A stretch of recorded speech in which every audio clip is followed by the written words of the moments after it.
오늘은 이 하나님의 나라와 관련돼서 5번째 보는 날입니다. 창세기 2장인데요. 다 아는 얘기니까 읽지 않을게요. 오늘은 뭐냐면 에덴 동산 안에서 작용하는 하나님의 독특한 성품, 이 두 가지, 자유주의와 선택이라고 하는 부분을 나누려고 합니다. 여러분, 에덴 동산은 단순한 동산이 아닙니다. 에덴 동산은 뭐의 축소판이라고 그랬어요? 하늘에 있는 성소의 축소판이라 그렇게 말씀드렸습니다. 기억나시죠? 근데 그곳에 아담을 하나님 창조하셨습니다. 아담은 그곳에서 하나님이 임재하고 교제하는 대상이에요.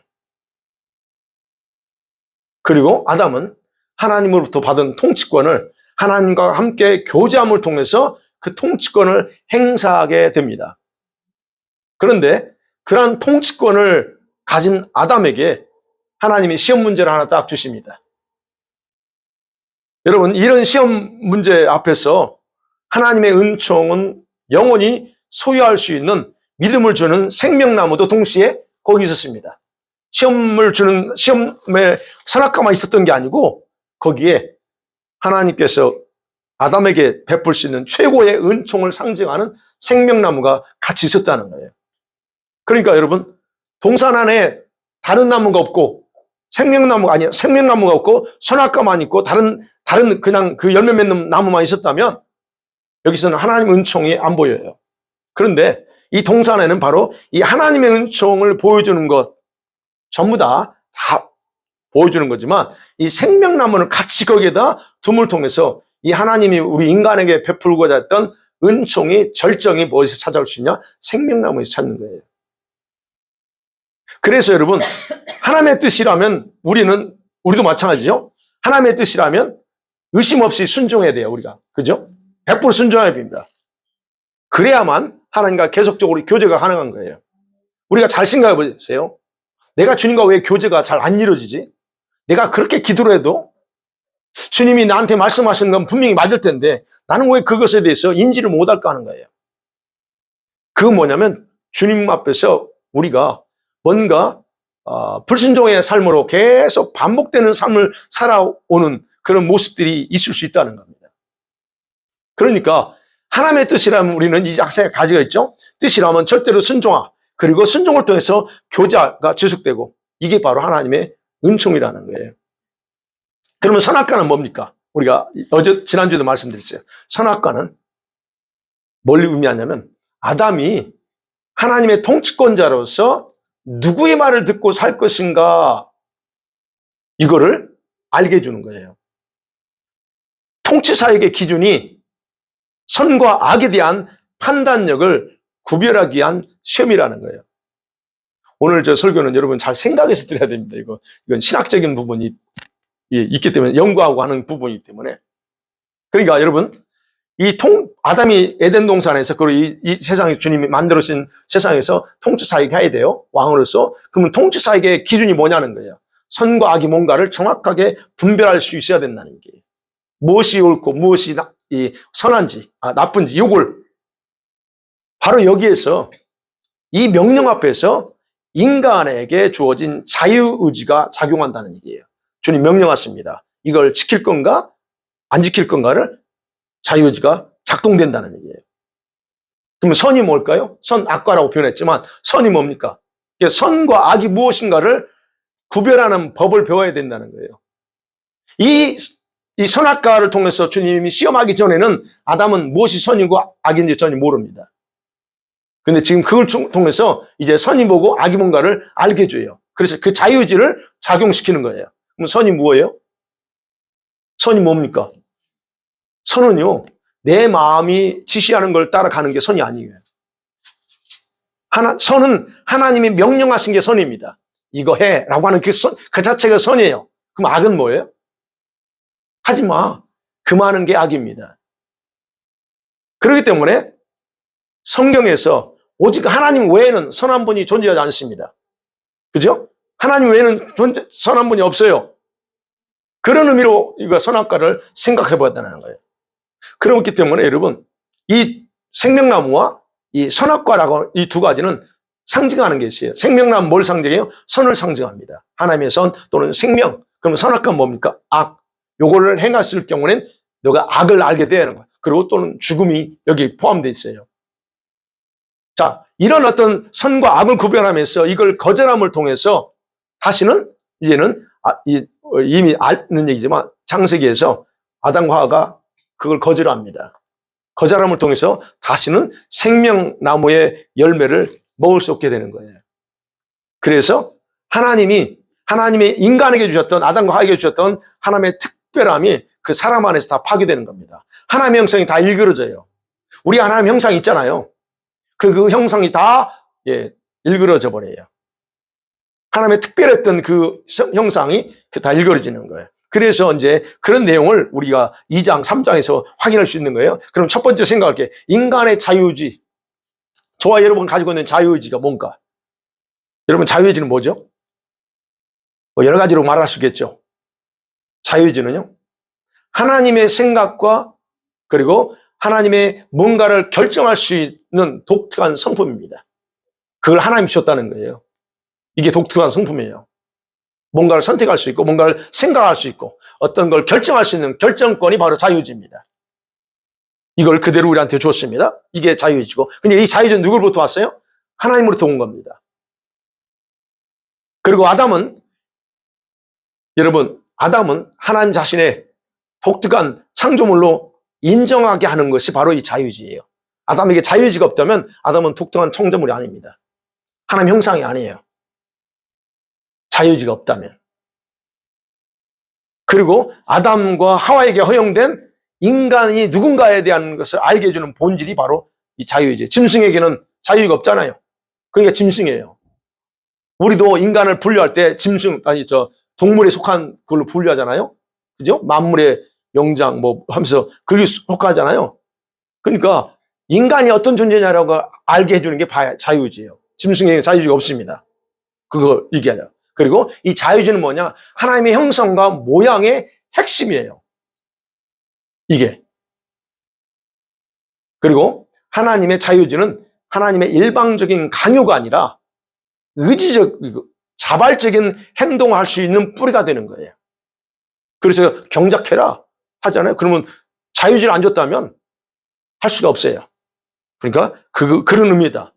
그뿐만 아니라 저와 여러분이 분석하고 판단할 수 있는 거죠.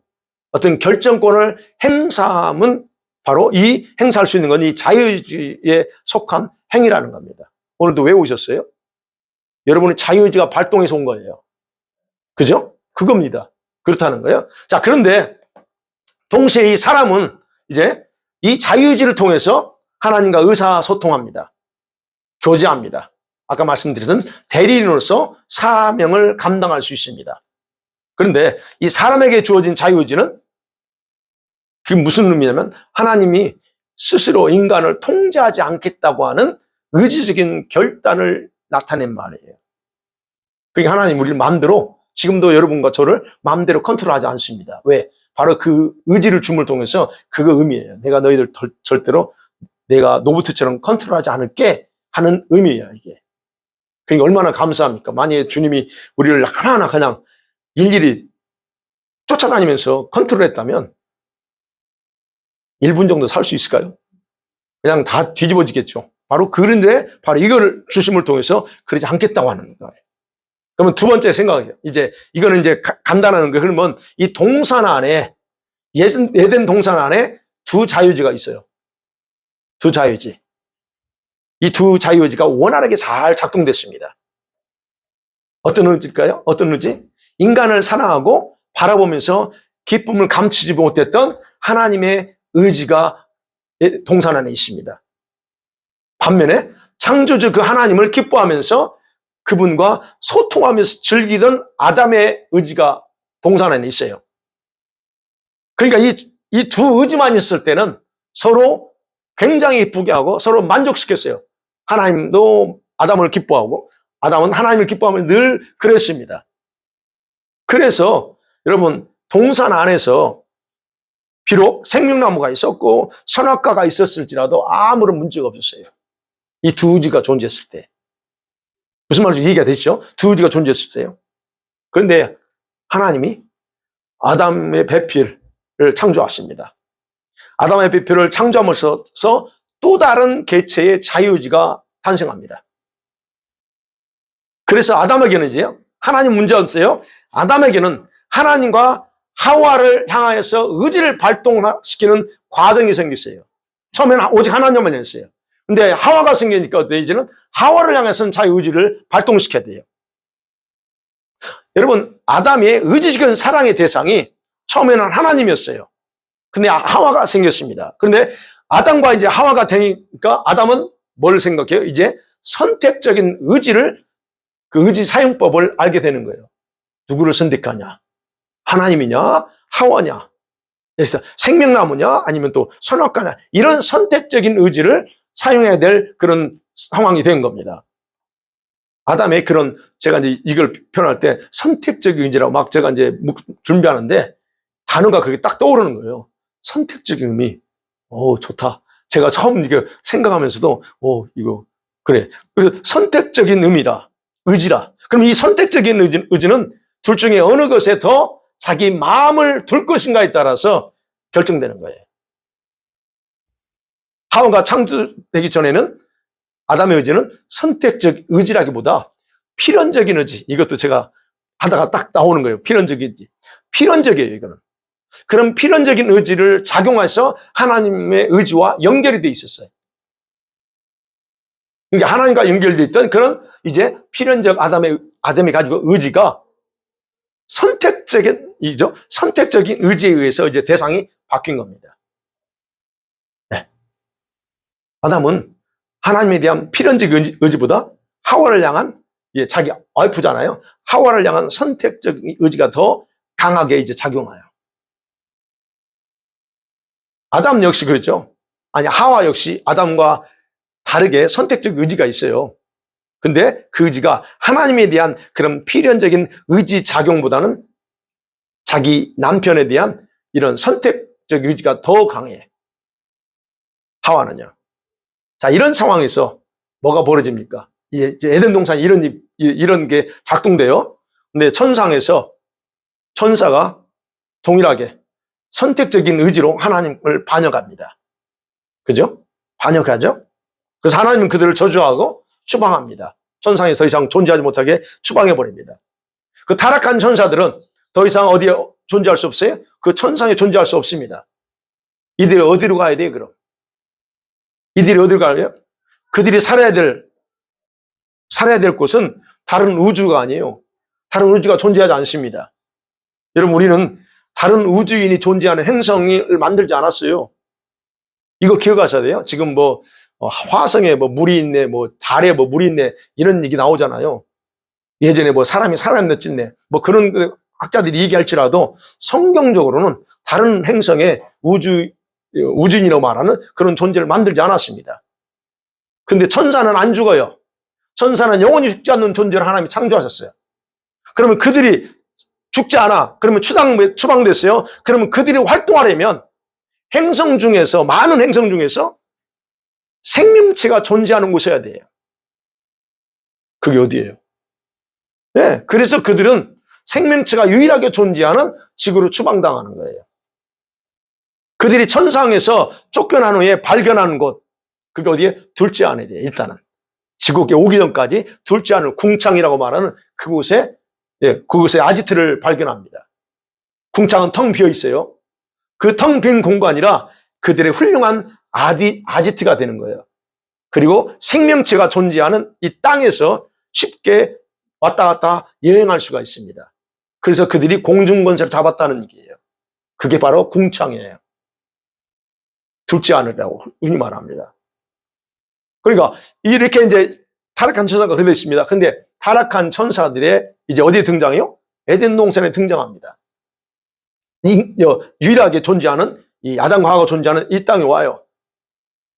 그런 가운데 여러분, 이제 천상에서는 그러니까 타락한 천사가 등장하면서 천상에 어떤 일이 벌어져요? 하나님의 선한 의지와 사단의 악한 의지가 존재되잖아요. 영의 세계에서 존재했습니다. 근데 사단이 땅을 방문하면서 에덴에서 아담과 하와는 이제 전혀 예상하지 않았던 또 다른 이제는 악한 의지와의 만남을 갖게 되는 거예요. 여러분, 사단은 깨끗했던 그 선택적인 의지를, 자기 의지요, 하나님 주셨던 자기 의지를 악을 선택함으로써 그의 의지를 더럽혔어요. 그러니까 하나님 저주하는 거죠. 그러면 아담과 하와는 그 사단의 그런 의지를 알 수 없죠. 모르죠. 지금 연기에서 일어났으니까. 근데 그가 다가올 때 잘 분별해야 될 의무가 생긴 거예요. 그럼 이제 이 동산 안에서 잘 따라오고 있죠. 이해가 되죠. 네. 그러니까 하나님의 필연적인 의지보다는 이 선택적인 의지가 지배적이었던 하와가, 그래요? 필연적인 의지보다 선택적인 의지가 지배적이었어요. 하와는 아담보다. 그랬던 하와가 그 사단의 거짓된 의지와 만남을 갖게 되잖아요.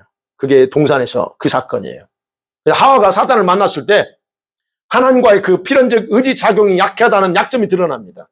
하나님을 향해서 자기 의지를 필연적으로 반응해야 될 의지가 약하다는 게 거기서 막 드러나요. 사단은 하와의 그런 선택적인 의지를 강하게 자극해서 하와 스스로 주도적으로 행동을 하도록 만드는 데 성공해요. 여러분, 하와는요, 선택적인 의지로 사단처럼 불순종, 즉 하나님께 반항하는 걸 따른 겁니다. 이것은 여러분, 사단이 하와의 의지를 자기에게 복종시켜서 귀속시키는 걸 의미하는 거예요. 그래서 이제 하와의 의지는 사단 것이 된 거예요. 그래서 그러고 나니까 어떻게 사단이 타락했잖아요. 타락함을 통해서 그의 부끄러운 모습이 그 사단의 의지를 따른 하와에게 그대로 전가됩니다. 그러니까 먹고 나니까 자기의 부끄러운 모습이 보여. 실체를 보이는 거예요. 네. 근데 중요한 건 하와의 이런 행동에 대해서 아담이 옆에서 보고 있었다는 거예요. 아담은 어디 있었을까요? 타락했을 때. 어떤 분은 여기 성경 보면 아담이 옆에 있었다고 그래요. 네. 아니면 어떤 분은 아담은 하와가 그 가져온 과실이 선악과였다는 걸 분명히 인식하고 있었다는 겁니다. 그럼에도 뭐고요? 이게 문제이지. 여기서 아담의 의지는 갈등을 겪게 되는 거예요. 분명히 이게 선악과야. 그걸 압니다. 봤을 수도 있어요. 성경에 구체적으로 안 나오니까 모르지만, 네, 남편이 줬다고 그렇게 나오니까 아담의 딜레마가 여기 있는 거냐. 여기 하나님이냐 아담이냐, 아니 하와냐.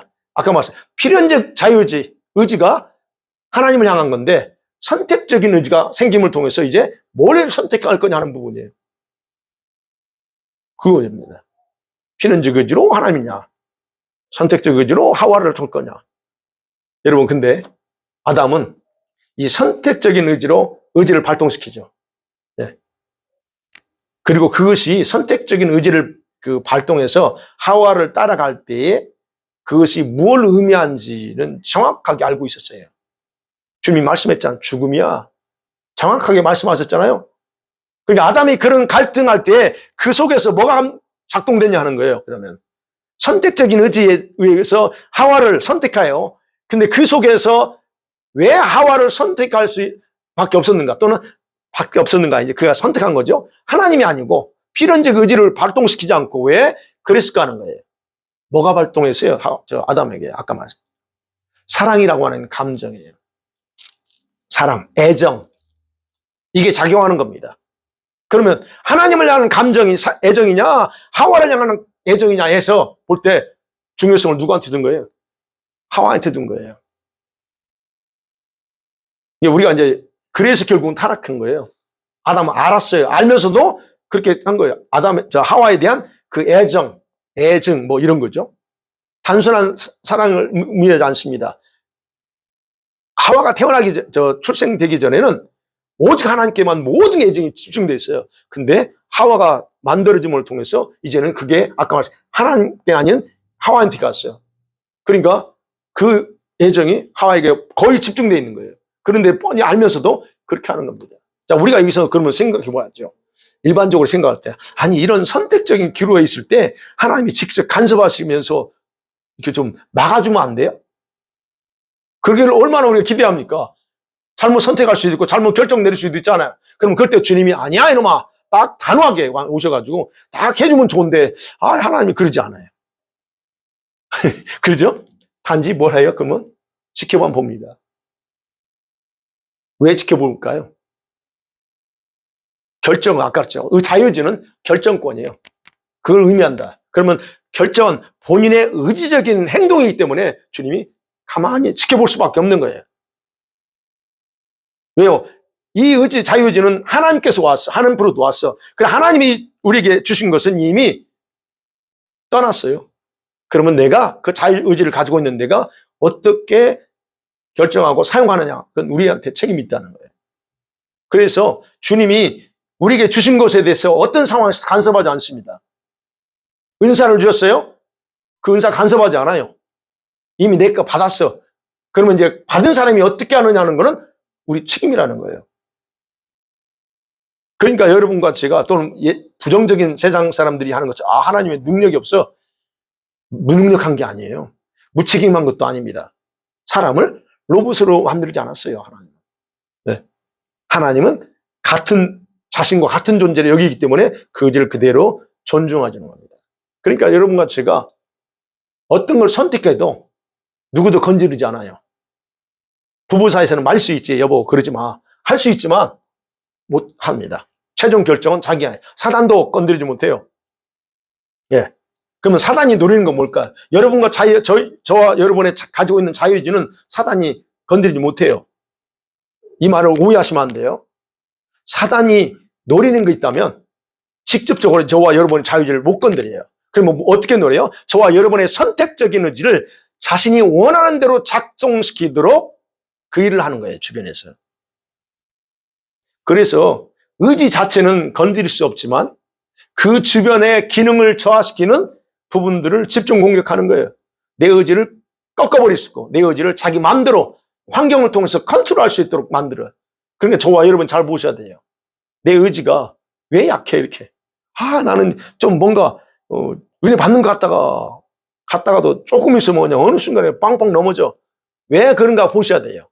그게 여러분의 의지가 노출돼 있어요. 걔네들이 마음대로 컨트롤할 수 있는 상태로 여러분이 그렇게 만들었어요. 누가 한 게 아니에요. 여러분이 만든 거예요. 기도 안 하기로 작정하고 성경 안 하기로 하고 뭐 예배 안 하기로 작정은 누가 있어요? 여러분이 하신 거예요. 그렇기 때문에 그걸 통해서 사단은 여러분의 의지를 점점점 컨트롤하는 거예요. 그렇게 만들어요. 네. 때로는 어떻게 또 컨트롤해요? 습관. 의지가 발동하지 못하도록 반복된 습관을 계속 갖게 만들어요. 그럼 자기도 모르게, 그죠? 반복된 습관을 통해 뭐가 익혀져요? 몸에 그냥 배어. 그러면 의지와 상관없이 그냥 합니다. 그런 거. 왜 자꾸 우리가 영상을 클릭하죠? 반복된 가운데 습관 다 있어. 그냥 보는 거예요, 이거. 누가 한 게 아니에요. 하나님 하는 것도 아니고. 그랬다는 거예요. 때로는 또 하나 있어요. 여러분의 의식의 영역을 건드립니다. 사단이 저와 여러분 의지를 컨트롤하려고 할 때 의식의 영역을 건드려요. 의식. 그리고 오늘도 성경 공부 때 그랬나? 의식을 못해요. 그러니까 깜빡깜빡 하는 것 중에서 하나가 나이 들어가지고 기억력 쇠퇴하는 걸 말하는 게 아니고 의식 자체가 잠자고 있어요. 그러니까 의식 자체 영역을 건드려요. 때로는 조금 더 깊이 들어가면 우리의 이 몸의 질병이나 어떤 그런 부분도 건드리죠. 어쨌든 질병이나 뭐 우리의 신경도 건드려서 이렇게 좀 작용시킵니다. 어찌됐든. 그러니까 바로 이런 이 원수 사단은 하와를 통해서 그렇게 만들었고 그러면서 아담을 타락시키는 데 성공하는 거예요. 그리고 에덴 동산 안에서 이런 하나님께 주셨던 특별한 성품 중에 하나인 이 자유의지와 선택권을 결국은 인간이 그런 사단의 그런 속임수에 넘어가서 그런 결과를 가져왔다. 그래서 우리의 의지는 어떻게 돼, 이제는 거의, 사단의 것에 소속된 것과 똑같아. 근데 감사한 것은 예수님이 오셔서 우리를 회복시킨 것. 예수 그리스도를 통해서 새 생명을 주셔서 새롭게 창조함을 통해서 이제는 그 의지적인 부분에서 주님을 향해서 반응하지 못했던 것, 필연적으로 반응하지 못했던 것들을 이제는 반응하도록 지금 우리를 회복시켜 놨다는 거예요. 그러나 여기서 회복시켰을지라도 내가 해야 될 게 있어요. 훈련이에요, 이거는. 타락하기 전까지는 그럴 수 있어요. 그러나 타락하고 나서는 훈련이 필요합니다. 회복됐어요. 훈련이 필요합니다. 왜? 지금까지 내 의지가 뭐에 의해서 움직였고 뭐에 작용됐는가 우린 너무 잘 알아. 그렇다고 하면 이거는 훈련 아니면 불가능해요.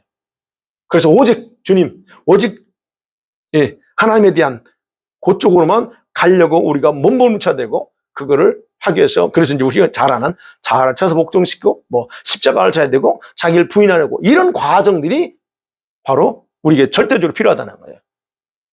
그래서 여러분, 우리가 지금, 우리가 보셔야 돼요. 저도 마찬가지고, 이건 누구나 마찬가지입니다. 요거는,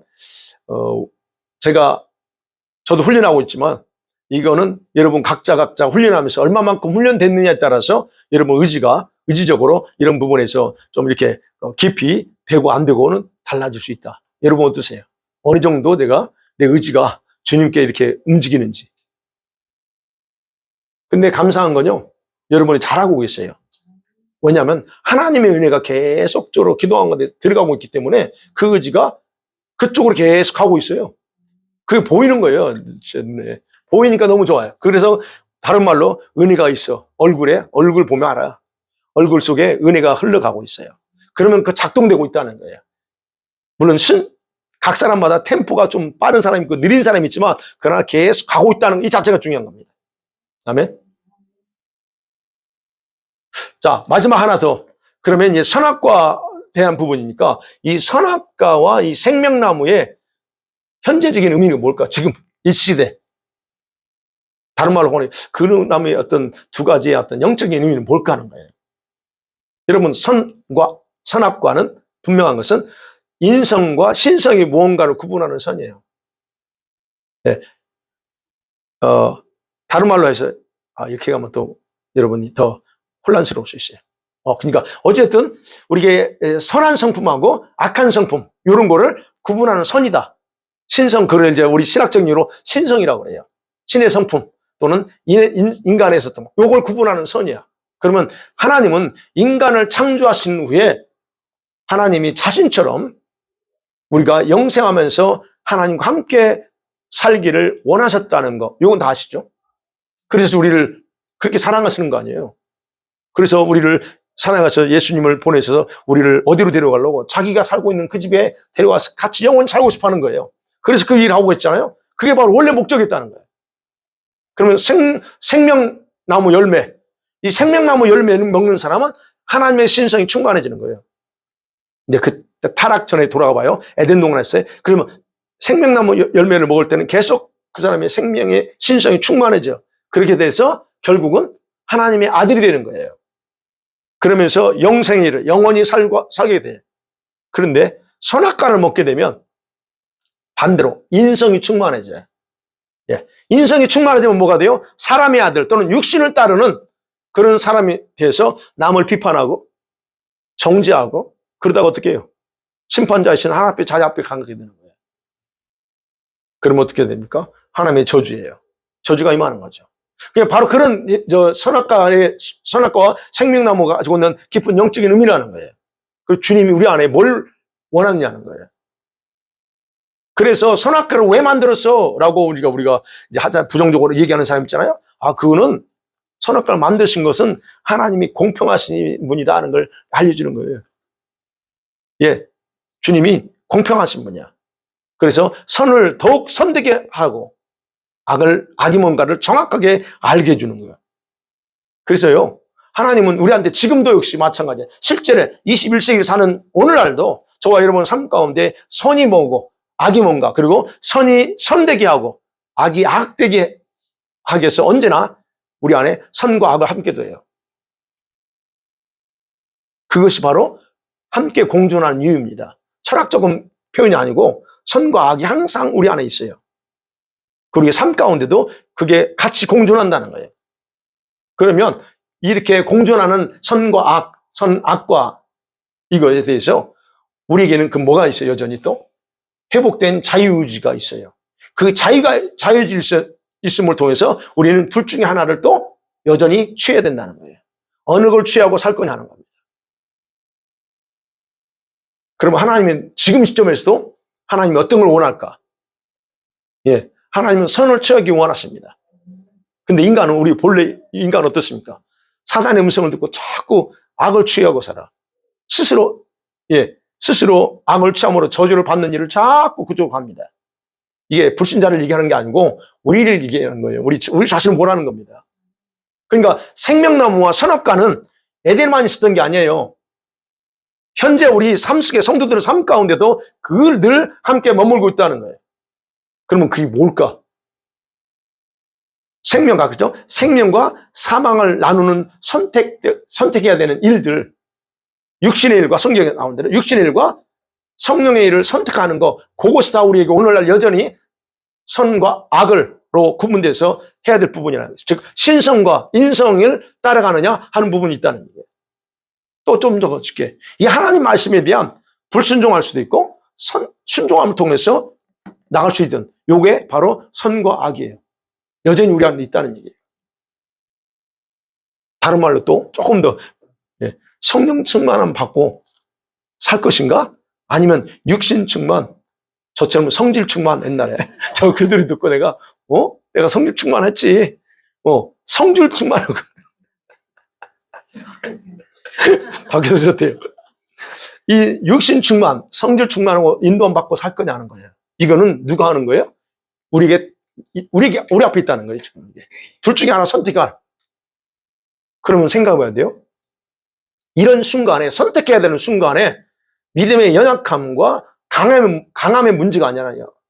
믿음이 강한 사람은 생명나무를 선택하고 믿음이 연약한 사람은 이 선악과를 선택하는, 이런 의미가 아니라는 거예요. 그런 의미가 아니고 생명과 사망의 문제 앞에 우리가 딱 서야 된다는 거예요, 우리가. 근데 우리는 자꾸 연약함이라는 걸 가지고 선악과를 먹어. 즉, 좋지 않는 걸 선택한다는 얘기예요. 알면서도, 자기가 죽을 줄 알면서도 연약해서 믿음이 없어, 요렇게 갖다가 핑계대면서 한다는 겁니다. 저는 그래서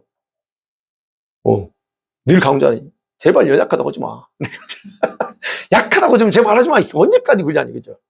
그러니까 결국 내가 무엇을 선택할 것인가는 믿음의 연약함, 강한 문제가 아니고 현재 여러분의 영혼의 상태에 의해서 좌우되는 거예요. 그러니까 자꾸 약함, 강함, 그걸 가지고 얘기하지 말라. 뭘로? 여러분의 영혼의 상태가 뭐냐는 거예요. 영혼의 상태. 어떤 거예요? 육신이 강하냐? 성령이 강하냐? 하는 거예요. 성령 충만한 사람은 어떨까요?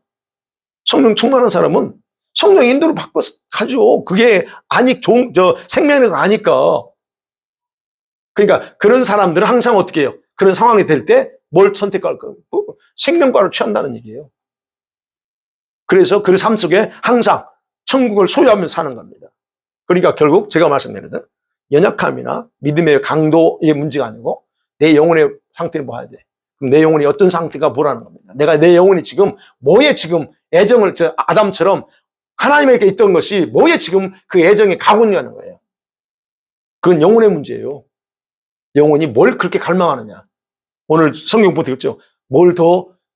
내 영혼은 뭘 소원할까? 어떤 분은 거룩함, 주님을 더 사랑하고 알고, 또 뭐라고 그랬더라? 연합. 주님과 더 깊이 연합되고, 우리 성도 간에 연합되고, 이런 거. 이게 각자적이에요. 그러니까 그게 뭔가, 그게 바로 내 영혼의 상태고, 영혼이 원하는 부분이라는 거예요. 여러분 잘 보세요, 그럼. 그래서 내가 왜 생명나무를 선택하지 않고 늘 선악과 쪽을 내가 기울여 가고 있는가 하는 거 살펴보세요. 인성이 충만한 사람, 육성이 충만한 사람, 그런 사람은 어떻게 해요? 그거는 자동적으로요. 여러분 중요한, 성령이 충만하면 성령에 끌려가요. 인성이 충만하면 인성이 끌려가면 그게 바로 자석에 끌려가는 거 똑같아요. 그래서 인성이 충만한 자라면 자석처럼 악령에 끌려가는 거예요. 내가 악령 들렸다는 게 아니고 오해하지 마세요. 악령이 원하는 대로 끌려가는 거예요. 그러면 뭘 먹어요? 선악과를 먹는 거예요. 즉 불순종하고 말씀대로 사는 걸 거부하고 내가 육신 좋아하는 쪽으로 가게 돼 있다는 얘기예요. 그러면 그런 열매를 먹으면 어떻게 결과는? 그랬잖아요. 로마서 8장에서 사망밖에 없어. 육신을 따른 자는 뭐예요? 사망이에요. 그 결과가. 바로 그 얘기하는 거예요. 그래서 조금 이제 우리 구약시대 호세아서 표현대로 그렇게 되면 무슨 간음이에요? 그러니까 이미 답을 말씀드려요. 영적 간음이 되는 거예요. 주님에 대해서 그 오직 신랑 되신 그분이 아니고 다른 곳에 내가 마음을 온 애정을 다 쏟아. 간음이에요. 그래서 간음이 뭐예요? 실제로 뭐 육체적으로 하는 것만 간음이 아니고 이미 마음으로 간음해. 그래서 예수님이 음욕을 품는 자 간음이라고 그래요. 왜? 바로 그런 의미예요. 그러니까 우리의 중심의 애정이 영혼의 애정이 뭐에 가 있냐? 그거에 내가 간음하고 있어. 그거하고. 그게 사람이든 돈이든 그래서 그게 우상이 되고 그게 되는 거예요. 그러니까 여러분 기가 돼. 여러분의 영혼의 상태의 문제다. 영혼의 문제라는 거예요. 자, 그래서 결론은 그렇습니다. 우리들, 저와 여러분은 하나님을 향한 이 선택적인 의지가 아니고, 이건 선택의 이게 문제 아니고, 필연적인 의지를 발동시켜야 된다. 이건 죽게 아니면 살게. 이런 필연적 의지를 발동시켜서 우리의 감정이요, 오직 주님과만 향하도록 이 생명의 길을 선택하며 살아가도록 우리가 그렇게 기도하고 나가야 됩니다. 그렇게 해야 돼요. 그게 바로 오늘 우리가 다 아는 얘기지만 창세기에서 이런 이 에덴 동산과 관련돼서 말씀 연구할 때 또 다른 깨달음을 주는 것들 함께 나눴습니다. 그래서 이제 앞으로 제발 여러분 가운데 연약함이네 뭐 인간의 육신적인 문제를 가지고 내세우지 말고 영혼의 문제를 가지고 여러분 하면서 우리 자신이 하나 앞에 이렇게 잘 준비되어 서 나갔으면 좋겠습니다. 아멘. 할렐루야.